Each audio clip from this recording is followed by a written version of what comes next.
Bitcoin's price has fallen 70% or so. It's fallen, 80, 85% in past bear markets.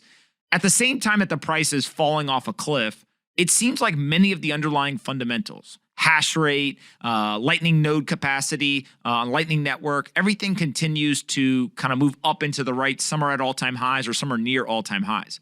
How do you balance price movement and then the underlying fundamentals decoupling over the last couple of months in the Bitcoin ecosystem? Yeah, I guess it's a mix of bleed through from the wider financial system. So some people will have leverage on their stock portfolios and get in margin calls. And so you get a phenomenon where sometimes people sell the more readily liquid part of their portfolio first. And so sometimes that's affected Bitcoin. And then the more recent development was deleveraging in the DeFi part of the space, where it's turned out sort of more cross-correlated lending and precipitated by the Luna collapse, of course.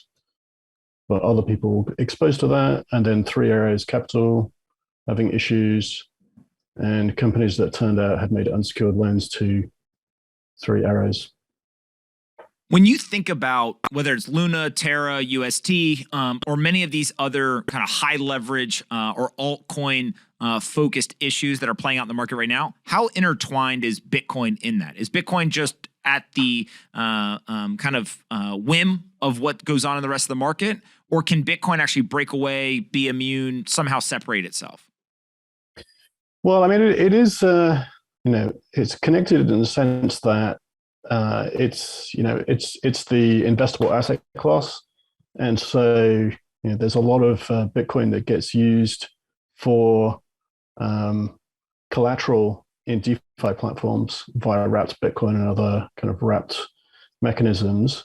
But in terms of the exposure to Bitcoin in a drawdown, actually, if you look at the Bitfinex dominance index, it jumped 20%, towards Bitcoin dominance during the price adjustment.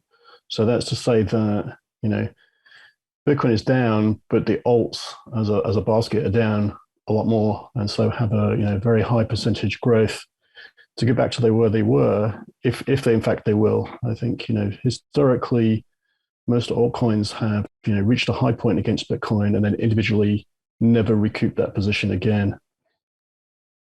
When you start to look at leverage in the market, we recently talked to Caitlin Long, and she was talking about her efforts to build kind of a different type of financial institution out in Wyoming.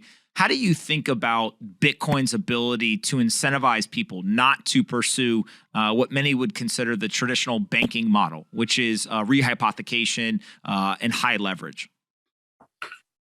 Yeah, well, I mean, I think a number of people and funds will have learned some hard lessons in the pull down from 30 to 20, particularly. That seems to tip some things over or trigger some things. So, I mean, it transpires, and of course it was disclosed and suspected that many of the lending platforms were rehypothecating. That is to say, somebody would take a Bitcoin collateralized loan, so they would put up, let's say, one Bitcoin and borrow half a Bitcoin worth of dollars, assuming that the Bitcoin was held in escrow, but that's not actually what was happening. The Bitcoins put up as collateral were either in part or fully relent to hedge funds doing high risk things with them, such as, presumably the strategies that Three Arrows Capital and others were doing. And so the sort of rehypothecation by the lending platforms in some cases, obviously don't want to paint them all with the same brush because the risk management is quite different between these firms, and some of them do no rehypothecation, like HODL is multi-sig escrow. You can look at the coins not moving on chain because you have one of the keys. But the unsecured relending is sort of exposing the borrower to risk that they probably didn't understand or expect to be taking.